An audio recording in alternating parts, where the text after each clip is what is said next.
to a slight extent, you could say the Visage just needing a lot of just early game level. Yeah, and the like getting the last pick into a Bat Rider, they throw in some control to actually be able to catch and kill off the Anti-Mage. So I don't necessarily think this is really going to be a great Anti-Mage where it's like, okay, yes, they've gone a bit greedy, but if Anti-Mage comes online, they can't deal with him. They've got the Disruptor Silence to lock him in place after the lasso. Slark does pretty good damage when he's just fighting the Anti-Mage head on.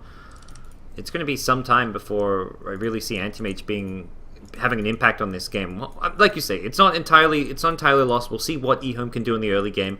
They could just execute the draft really well and be looking to do something that we're just not quite seeing yet. Looks like they're considering... Okay, maybe not going to. It looked like they were considering actually contesting Old Chicken's first bounty run on Alchemist, which is not something we actually see that often. Despite the value it gives, we usually just see teams accepting it because obviously the Alchemist team is going to have their whole team there and be ready. Also, interesting to note, Alchemist, instead of going for the Stout Shield, opts for the Magic Stick against the Bat Rider, so a bit of a deviation in the build, and with good reason. AIM trying to contest the bounty room. Is he going to get it? No, Alchemist gets it. That would have been a big pickup and worth the attempt from the Slark there, I feel. Nice little play there, although he doesn't manage to secure it. Yeah, as it turned out, the whole team wasn't there, so there wasn't really that much of a cost for Slark to try, and it would have been extremely significant if he got it. So Alchemist, he's bringing out the Boots now. So he's going to have Boots first item with the Magic Stick to help deal with the Inflamed Bat Rider, who it looks like has a fast bottle coming out. But life against the Bat just gets a bit easier the first waves. You're not quite as at risk of dying when you've got those Boots here. So we'll see how Alchemist can do. Okay, so already seeing something that's a bit innovative in EHOME's draft, and I think this is very clever. We're talking about how they're weak in the early game, they're being greedy. They leave CDEC.Y's Anti-Mage just to the bot lane to 1v1 against the June off-lane Nature's Prophet. And I think that's a very smart move, because this is a lane that Anti-Mage is going to be perfectly fine in on his own. And so there's a lot less pressure on them then, because usually you have to protect your Anti-Mage at the start, and that limits your ability to control the early game, but they can actually run this aggressive tri-lane and try and be the ones applying the early pressure. Alright, I'm just going to quickly reconnect since I'm getting some unfortunate lag issues here on the Dota TV. Hopefully that doesn't stick around. But we'll get ourselves back in. It's looking a little bit jerky for me. Yeah. Not quite bad enough to reconnect just yet, but I'm just watching CDEC.Y harass down June a bit. It's a lane that he's going to be fine on his own, and I think there's probably nothing that CDEC Youth could do about that in terms of their lane distribution. And it's even an Anti-Mage favored matchup, I would say. With the Poor Man's Shield Quelling Blade, he should have a very good time last hitting here. Despite the buffs to the Nature's Prophet with the Treant damage and the base intel, I imagine CDEC.Y also just being like a 1v1 specialist will do very well against June down bottom. Yeah, he is definitely already pulling away, and it's something. It means that their lane stage doesn't have to be too bad, despite the fact they've got greedy picks. But we're still going to have question marks about exactly what I was saying before, like the just after lane stage, next 10 or so minutes. Well, there's actually little fights at the bot rune. Yep. And Inflame does win the rune, but Tank's a stun for it. Yeah, I'm not catching too much of this one, unfortunately, but looks like he'll get out of there. I may have to try to reconnect again. If it's still bad, we may just look to use the Chinese stream camera. Let's see if another reconnect will help us. I don't think we're going to be missing any kills here. And by that, I mean, I know we're not going to be missing any kills here. So we'll hop back into the game once more. Hopefully a bit better now, guys. Do apologize. Unfortunately, they started the lobby without us in classic Perfect World fashion. So it seems from Dota TV you get a lot more lag and spike issues than when you're actually in the lobby itself, which is a bit unfortunate. And unfortunate it has to happen now during the Grand Finals. But here we go. Things for now starting off a little bit smoother. We're not going to hold our breath just yet, but the lane's, looking really good for EHOME. They've got 15 CS, 5 denies on the Anti-Mage, almost doubling up the last hits of the Nature's Prophet. So all three lanes looking solid. And Slarky doesn't actually deal very well with offensive lanes. He's quite weak in the actual laning stage itself. Yeah, Slark very good at dealing with offlaners, but not very good at dealing with, when the lane actually gets contested. So Old 11, as a result, kind of getting the edge here. He's gone for just cheap, cost-effective starting items. Poor Man's Shield, Magic Stick as the main go as well, and all useful things considering there are 2 ranged supports. And this is with a Disruptor Oracle. They've picked a very strong laning support duo, but despite EHOME having a melee hero in the Earth Spirit, the Nyx, it's just not a lane that CDEC able to do much in with the weak Slark in the lane. Yeah, so the definitely the first stage of the game. It's a victory for EHOME, especially in the context of we expected them to maybe start struggling. It's another rune fight, the top rune here, and this time I think Inflame might he's not actually going to be in danger. He's going to lose the bounce. Oh, he even swoops back in here. It's very aggressive from him. He gets hit by the Boulder Smash Soul Assumption, but surviving on about 160 HP. Alchemist still lurking around. Is he going to go for the stun here? So on the back foot here, he does start channeling it, but with Batrider going full retreat, it looks like he will just stun himself and head back to lane. Yeah, so I think the timing here is Batrider Blink plus... I want to say Slark Blink, just because that's what I saw him do the previous time he played this hero, but I'm not sure if he will. What helped about it there was precisely the timing, though. Get it a little bit quicker, get active on the map, and that's when you start grouping up and doing things. But until such time as that happens, until they hit that timing, it does look like EHOME's in control and it's their game. Yeah. And we kind of looked at the aim like, oh, this is very greedy with the Alchemist, but it feels like EHOME almost had a plan to go into picking this just because of how well it can match up against the Nature's Prophet. We're seeing 34 last hits, 10 denies on CTY's AM. He is destroying this lane. Mid lane, Inflame getting very aggressive, looking for the kill on Old Chicken, who does throw the stun, pop the wand, Inflame underneath the tower, in comes Kaka. Looks like he should get a return kill. One kill goes away with the Batrider. It's first blood, so it is worth it in the end for Inflame. And Kaka still with stick charges and a salve, so he doesn't even have to go back to base and heal, and he's going to pop that salve and leave the mid lane for now to the Visage to get some XP and farm, although I imagine Alchemist will be returning fairly soon. Yeah, and I completely agree with the Anti-Mage and Nature's Prophet thing. I mean, I thought during the draft it's also because Slark Pounce isn't that effective against Anti-Mage, but I think it's a weakness of CDEC Youth who've been running this Nature's Prophet all tournament. Well, speaking of Nature's Prophet, he's been caught, he's dead. They've rotated Alkin for this one. He'll get the stun off and June will go down. That was probably not where Nature's Prophet expected the Alchemist to suddenly show up at, as Nyx actually dies in the top lane while that was going on. Actually died before the point Prophet died. The point I was going to make is that there's something I mean, CDEC Youth have been running the Nature's Prophet in a very similar way throughout the entire tournament. And that's sometimes what happens. You play a certain hero in a certain lane, the lane stage you play the same way over and over, and you're going to eventually get punished, exploited in the draft, and that is something that certainly makes... is crazy. He's double anyone else in the game CS here. The Slackers, no one has any farm this game except the Anti. Mid lane they've gone in now. Inflame on the Batrider getting stunned up once. There will be a secondary stun. Inflame goes down here. Unfortunately, we're missing a few of that. We're missing some slides here in our presentation, and will be an Oracle counter kill onto the Earth Spirit, but he pays for it with his own life. Top lane again. Slark aim getting aggressive here on Old 11. Looks like he may want to fight this one. He breaks Old 11's branch. That's just rude. And Old 11 will be okay here for now. I guess one thing worth pointing out is that there was a Vici game earlier where Burning was anti-mage, right, and had a really great start and still lost. Yes, it was pretty much this exact. It was against this exact team, CDEC Youth, and it was when they had the Batrider. So by no means is the anti-mage getting like a 12-13 minute Battle Fury treads a sign that you're gonna win the game by itself.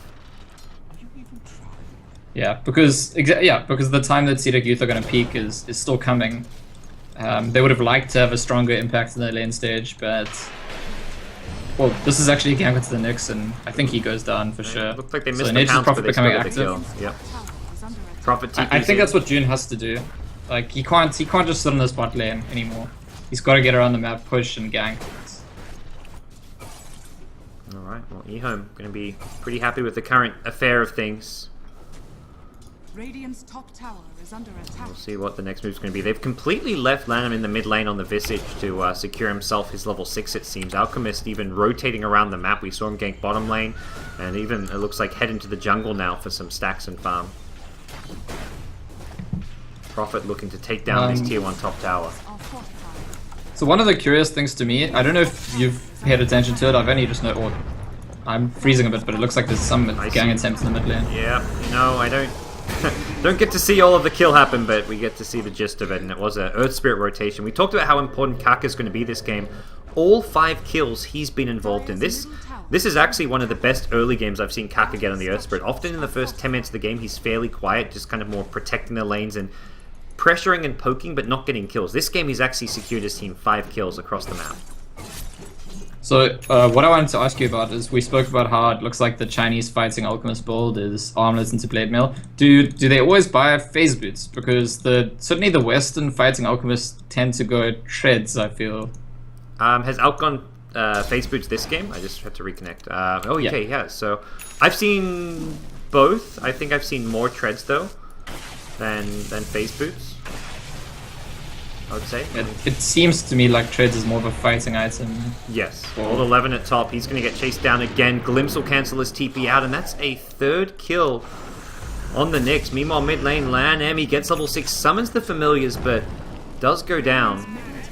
We'll see him look to scurry away back to his own jungle. Inflame very close to that Blink Dagger timing. 9.5 minutes in. This has been a successful Batrider performance from him for the most part, despite the 2 deaths. One coming for the first blood on the Alchemist, and I think CDEC will be pretty pleased with where the Batrider's at. Maybe not so pleased about how farm CTY is though. Yeah, and the big decision is going to be actually about their Slark, I think. He's approaching Blink Dagger Gold, and it is the item that he went the previous time that he played this hero. Did he rush it I think it was with just brown boots though? I think he finished the Ring of Aquila first, but I think he did have brown boots. I'd just be surprised to see him pick it up with close. these items, just because he's still just level 7, so he only has like the level 1 pounce. He doesn't have a wand or anything to go with it. But so is it a Midas then, do you think? Or? I would just say Midas based on his current items. Like I feel like going for a naked blink. Okay, he picks up the gloves. It looks like it will be Midas. I just don't think you get value out of a blink when you have no wand, no Aquila. Treads could come after, but I feel like you need at least a wand Aquila. Yeah, and I guess there's a certain risk involved as well in not going the Midas in this game. Yeah. People always talk about how Slark you either need to have guaranteed ways of making kills, or you need the Midas to keep up with farm, and he is against an anti-mage and alchemist who are definitely going to consistently farm all game. So just like a kind of like backup plan. So it's not necessarily that they intend to win by farming against farming. It's that they'll farm while they apply pressure. June ganked out at the bottom lane. Slark rotates in, looking to go for some counter kills here. Aim is there and ready with the backup of the Oracle. Doesn't look like he's got quite enough damage for this one. Will be forced back. Shadow Dance wearing off. Needs to be careful about reinitiating here. Old Chicken's got another stun. Looks like the lasso coming off to the side. Inflame not getting anything beyond the Earth Spirit for that one. He may pay for this with his own life. They've gotten a couple of kills, but they're still going to lose some more here. Perhaps Batrider gets pulled back. Actually got the blink back to safety. Meanwhile, Old 11 will get one more kill onto the Slark here. It turns it into 8 kills apiece here in the mid game. It's been a bit of a bloodbath here, but still anti-mage farming and almost getting a T1 mid tower. Yeah, I mean, I feel like it's okay for EHOME while their cores are getting farm and while they're not losing too many towers. Trading kills is going to be fine for them. It's when they start losing towers. Like if there's a bunch of deaths on both sides, but EHOME lose a tower, that's when you start to worry. Those fights, I think, fit into CDEC Youth's plan a bit more. June, it looks like we'll be going for the build we've seen a lot of these prophets go for, rushing the drums. Has a brace, although sitting on 600 gold. Does he even consider a Midas himself? Maybe he was initially thinking drums and then he's like, okay, let's go farm game and pick up a Midas. Do you feel like there's any merit into getting a second Midas for this team? I think there actually is. I think it's like based on similar reasoning. They realize that they maybe missed one timing window. It's not going to happen this game that they just suddenly explode now and they win the game in the next 10 minutes. That seems unlikely. And so what I was trying to say about Slark, he's been found. He TP'd deep to try and get a ward up, and he's going to get caught out now for it. June, the stun landing, and it looks like even Antimage will be there for some golden experience. He bought the Necro recipe, so definitely not going to be a Midas. Okay. I mean, there's a certain risk. If you go for both the Midases, it's like maybe you spend too much time investing in a farm strategy that can't really win. But the first Midas, definitely, I think, justifiable. Slark needed to catch up levels a bit, and there's a sense in which I think they know that it wasn't going to be, oh, we hit our first item in each hero and suddenly we just go. It's a slightly later timing, which, well, that's a decent pick-off there on the Earth Spirit. It doesn't look like EHOME are done just yet. Old 11's there in the Vendetta, possibly looking to re-engage, but doesn't find too much. He's getting a personal delivery service from Lan Em's Visage, who is bringing the Claymore, the Voidstone. What a good friendly support he is. And he'll pass him over to CTY, who completes his Battle Fury. Battle Fury treads 13.5 minutes in. Also finds a D-Ward here. One of CDEC Youth's aggressive wards. And that was something with the Batrider game CDEC Youth had earlier today when they beat Vici Gaming. Very much the deep aggressive wards was a key part of that. And it looks like LANM is going to get 2 successive D wards off. So this really cripples CDEC's vision that's deep on EHOME side of the map. And their ability to find pickoffs gets largely negated by this.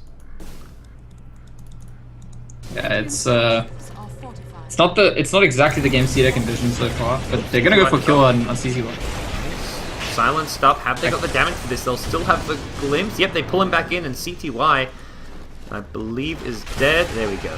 Just took a freeze. They also get like a bit of a... I saw the glimpse back, and then the screen froze for about 2 seconds. I'm like, is he dying?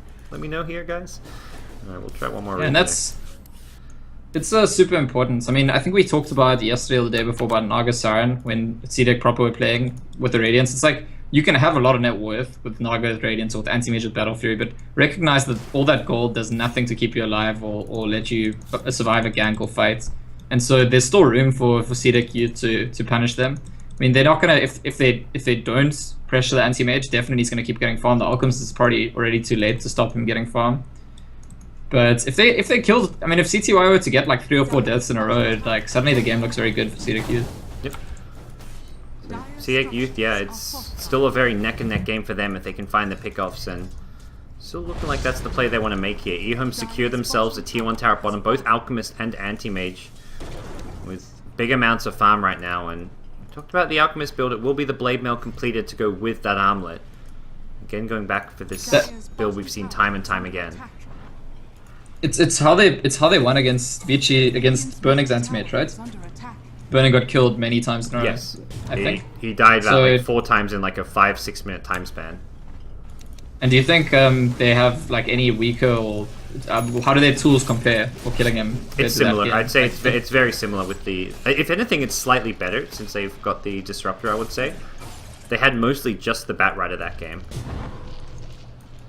Yeah. So I guess it's. I mean, look, it's also on the Anti-Mage play. It's also on CTY and his teammates to position well, not get caught out. But that's kind of like, it almost feels like this is the decisive part of the game, because if you get past the point where they can just pick off Anti-Mage, it's very difficult to see CDEC Youth's game plan after there.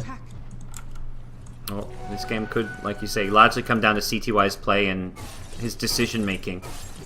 We didn't see Burning exactly execute the classic Burning Anti-Mage earlier today, despite the good start he had in the laning stage. So, see if anything different will come out of CTY. He's been playing a decent amount of Anti-Mage as of late, so a hero he's going to be fairly comfortable on. And for now, his team looking to create some space. Old 11 just going deep onto the enemy side of the map, getting information for the Anti-Mage as to where some of these heroes are on the map. Oh yeah, CTY definitely comfortable in this hero. I mean, he's the one who's been buying all these strange item progressions recently, like with the early casual Hyperstone, makes it into Salt Cuirass. Burning actually did the casual Hyperstone. So if Burning adapted the CTY Hyperstone build, then much like Super adapting the Armlet Blade Mail build, it seems like that may be actually a new way of building, like a maybe more optimal way of building the hero. The new generation of Chinese players have become the true masters. And the veterans are now learning from them. It could be. It could be. It's good to see like those players at least not stubborn to like try and adapt or try these new ways of playing heroes that perhaps to them is like their signature hero, but you can always learn something new.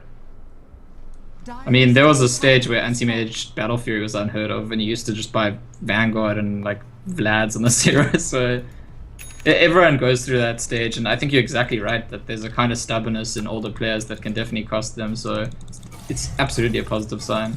CDEC in a very aggressive position here with 3 heroes. They've also got the one in the mid lane. That's the Slark. Old 11 in the Vendetta. Who's going to get the jump on who? Kaka leads the way with the Boulder Smash. Gets Icy to start the fight off. Disruptor is dead, and EHOME have started things off with a pick off. Inflame, his TP out will be successful. We'll get the follow-up catch. Bottom lane, Nature's Prophet will be TP'd upon by CTY, and Old Chicken here as well. Can they catch him with a stun? It seems likely, considering they've got the Quelling Blade through the Sprout. June gonna go down, and that's 2 kills going the way of EHOME. Old Chicken gets himself a double kill at that. So EHOME the ones actually making the pickoffs, and that's a very bad sign for CDEC Youth. And honestly, as much as I said I'm concerned about a draft that has Anti-Mage and Alchemist, and I think the data suggests that this is like a draft that doesn't win usually. If you're ahead, you know, if you're ahead early on and controlling the game and setting the tempo. It seems, I mean, this is why I say the emphasis on right now, where they catch the Nyx in the mid lane, and that should be a pick-off, but it's just a Nyx assassin. He's pretty much being the space creator tempo controller for them, and it looks like CDEC are going to lose heroes to do so. They lose Batrider's dominating streak to Lanham's Visage. And with a medallion up, do they even consider a Roshan? They've got good minus armor with the acid as well as the medallion. It seems they are going to poke their noses in. Anti-Mage is nearby with that Hyperstone. Hyperstone Yasha, it's the CTY build, and I'm going to say it's no Vlad's, but it's still pretty good for taking Roshan with all the attack speed you get out of this. But CDC in the neighborhood, it looks like they will back off and come back for Rosh another time. Yeah, it's always a risk to go for early Rosh when the enemy team is mostly alive, and even though they're ahead, it's like, really, EHOME are ahead in a way that's like, if they just don't take risks, they'll definitely win this game. That's like, their way to lose is by being punished for taking risks and making mistakes, and we do know that CDEC Youth are good at punishing mistakes. 11 in the mid lane, caught out, gets the Carapace off, and Aim's been silenced up, does not get a chance to Shadow Dance. He goes down without using the ultimate, and it looks like that may not be all. They're chasing, looking for more Kaka. He shoots, he scores, he hits Demons, and it looks like Demons may go down as well. A Courier also, the Dire Courier, that going down, so EHOME finding kills, finding Couriers, and CTY swoops on in. I believe he was the Courier Slayer. Demons, his sun burning bright, will be going down. Courier died at the backlines with a Sanj, it looks like, and EHOME back off to perhaps take some objectives here. And you talked about this drop being ahead. It feels like they're very far ahead right now. Prophet's causing some problems with the split push, but ultimately CTY will just come back and defend that. I think this anti-mage Hyperstone is like, it reminds me a bit of the Naga or the Alchemist Octarine core in the sense of like, there's a recognition that this is going to speed up your farm more than anything else. It's actually going to be 2 kills. At least one each side. Looks like Inflame may, well, one for EHOME that is. They're looking for a second now. The chase goes on to June on the Nature's Prophet. He gets low and will be brought down. Inflame still lurking nearby. Does not have a lasso though, and the Familiars actually scout him out.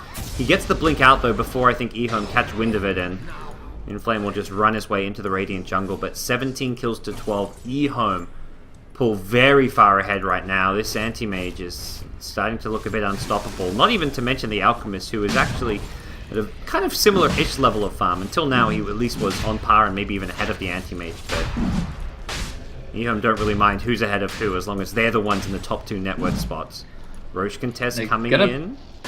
Pull out, it looks like, again. Oh, they want to fight. Very safe play coming out from EHOME. Are they going to get the catch with the Nyx? That's why you pick the Nyx into the Batrider. He may not have a great deal of farm on the Nyx, and up until now he's maybe given away a few kills in the offlane, but he just functions so well as a counter to the Batrider, and you can see there what he can do. He's also that gem he's got is actually the Oracle's gem. That's a big gold swing going the way of EHOME at this stage of the game, and a big loss for CDEC Youth. Losing that Finally, gem. EHOME actually do get the rush. No, I think they get it. Looks like there's not going to be a risk. No Batrider alive makes this incredibly difficult to contest. Aim is nearby. He leaps in, trying to take a DD route. Is he actually going to fight this one? He's got the silence on him. He's got the static storm. Can he get out of this? He's going to go down. Oh no, that was not the play you wanted to make if you were a Slark there. Thought he could maybe fight with a Shadow Dance and a DD, and EHOME. They get a kill onto the Slark, a freebie at that, and they're chasing, looking for more. Icy as well as Demons, both in a very tough spot here. CTY just tears them apart. And they're still lurking around more here. Inflame gets the pull. Can 11 get off the Carapace? It looks like he's actually maybe going to be in a bit of trouble here. On the high ground, it's Old Chicken taken out. Giving away 1 kill to CDEC, but again, EHOME just proving to get the better of all of these exchanges. They gave the Aegis to the Nyx Assassin, and it actually relates to points I was going to make before, which is that I think it's actually quite clear when you think about it that an efficient farming item to go for the casual Hyperstone and anti-mage build-up. The main issue is that he always goes for it before finishing his Manta style, and like most anti-mages, it's like the whole point in Battle Fury is get to Manta style as fast as you can, and then it's hard to gank you and you're going to keep farming. And so there's a certain kind of confidence, I think, involved in before you finish Manta just getting the Hyperstone. And that confidence is like kind of like echoed by the fact that CTY stood in the rush but looked at the Aegis and it looked like he kind of said, okay, no, I don't want this. I'm not going to drop my poor man shield. You take it. You play in hard mode and you're going to up your game is perhaps what CTY is saying. It's like, okay, make life a bit more difficult. Picks up a Perseverance now, so a Lincoln's pickup, I imagine, going to be the item of choice to prevent the Blink Lasso, prevent a potential glimpse into Static Storm, and a very handy item pickup. Something Batrider has a bit of a tough time disabling, since he does not want to waste his Force Staff to break a Lincoln Sphere. And it's nice to see the different influences, because the Hyperstone thing is definitely CT-wise, but I feel like the preemptive Lincolns build up on anti-mage is like sort of an internal envy thing, and this is how professional Dota players play. You know, they see someone do something that's good, they copy it. Old Chicken's being caught out here with a lasso, but he did get the Chemical Rage off. Have they got the damage to burst him down? It doesn't look like they do just yet. No, he's still low. Old Chicken healing up with the Rage. Blade Mail active. Aim's going to come back in and they will break him. Oracle with the constant Purifying Flames getting the kill. Nyx dies once, but he will be respawning soon. He's the one with the gem, though. He needs to be careful not to die. Gets the blink out. And now it looks like they're going to re-engage. CDEC.Y shows up to the party, takes out Nature's Prophet. Can blink forward aggressively as well, and it looks like he'll get a secondary kill onto Demons. Oh boy. Anti-Mage, 18,000 net worth, and Lincoln Sphere can be bought pretty much now. Yeah, this is... CDEC.Y doesn't lose from this position. That's what I feel like. I mean, I don't know if that's... I'm going to be told I'm biased or being a fanboy or something, but it's like... I've watched him play anti-mage several times, and when the game goes this well, it's just like... I don't know, what do you... I spoke earlier about how once you have the Battle Fury Radiance on a farming hero, the net worth's not worth its full value. Oh, they actually... Do they get M? Yeah. He's had a rough game. He's just tried to make plays happen a couple of times like that. We saw it at the Roche Pit and we'll see it again. This is what you do when you're just this far behind. You try and just extend and push your heroes to the limit. Yeah, so the corresponding points the corresponding points I wanted to make about, okay, yeah, as you hit your Battle Fury Radiance, it's a farming item, it's not worth its true value in terms of getting into a fight. The opposite is like, Furion went for Necro 3, but the game is now set up in a position where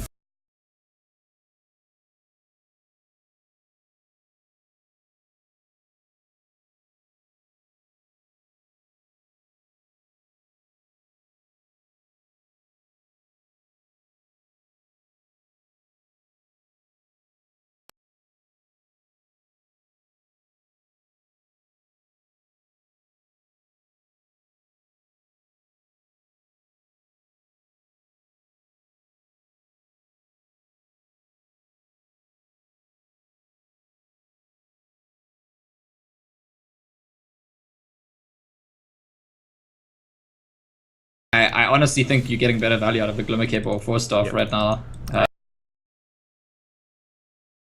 I totally agree.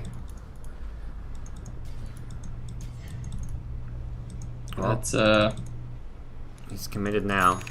And the item, I mean, he's going to be defending high ground most of the time. I guess it means he can be in a slightly safer position to use like a False Promise and some of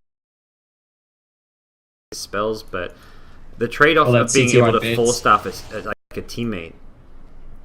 He tried to bait by putting the Lincoln's buff on his illusion, but I guess it's a bit obvious because you don't usually put the buff on your real hero. Yeah. It's like, hey, why did he actually activate that and not just leave it lying there? So they don't take the bait. Well, he can now mind game them and start putting it on his real hero just to confuse them, perhaps. If he wants to really be next level. Oh, I sent a Lincoln's illusion at you. Now I'll just send my real hero with the Lincoln's cast on it. Yeah, you'll just ignore it, and then suddenly you get 3 shots at or something. CDEC.Y even poking at the high ground here. He's gone in forward. Just doing some chip damage to the tier 3 tower with the illusions. And he'll eventually blink backwards. CDEC.Y very, very farmed, and that is a problem that's not going to change anytime soon. Earth Spirit, by the way, with an Aghanim Scepter, have not really been keeping track of Kaka, but most of the time we've been seeing him go for more utility items, go for a 4-staff or a Yule Scepter. This is, I think, the first time I've actually seen him just rush the Aghanim Scepter, but with the nature of like this game where you've got these big frontline carries that you may need to just pull out to safety when they get lassoed or caught by a Disruptor, I kind of like the Ags Rush this game. Yeah. Yeah, I guess, and I was thinking, you know, don't buy the Ags because your Ulk's going to get maxed out soon, you can buy your Agses, but honestly I think that they, even though Ulk could be maxed out soon, they're probably expecting to win the game before there's time to buy people Ags. Yep. They're on track to close out this game in the next 10 minutes or so, I'd say. Yeah. And Aegis is going to be available in about a minute and a half's time. Well, 11 scouts out the Slark here, who should realize this with his Shadow Dance wearing off. Are they going to get the grab here? It's going to be actually at the bottom lane. The lasso comes in. Old Chicken the target, but he's going to survive this one for now. Chemical Rage is up, and it doesn't look like they've got the damage for him. He's going to turn around, channel up a stun. AIM cannot TP away from this one. It's going to be a kill onto the Slark, and the secondary kill attempt onto Inflame. It's going to be a success, I can only imagine. The Yules will delay the inevitable as he gets chased down and brought down by a Visage. Now they just look to march down the bottom lane. Oh dear. So this is just two sides of Raxes at least. Well, this is looking close to unwinnable. By the way, CTY, he's actually on the high ground. 1v3. So there's no problem whatsoever. He's blinking in aggressively. He's picked up that relic that he loves to buy. He's hidden buildings, and he's going to blink in aggressively. Okay. That's when you know CTY is doing something. Old Chicken's there to back him up this time, and CTY will blink in once more, looking to seal the deal. They break Oracle during the false promise. Icy trying to hide, trying to run, but there's no escape for you, and they'll get a 4th kill now. GG is called. They don't even lose a Rax. They just realize there is no answer to the Anti-Mage. And the good news is, it means we can hop into game number 2 and hopefully actually make it into the lobby this time.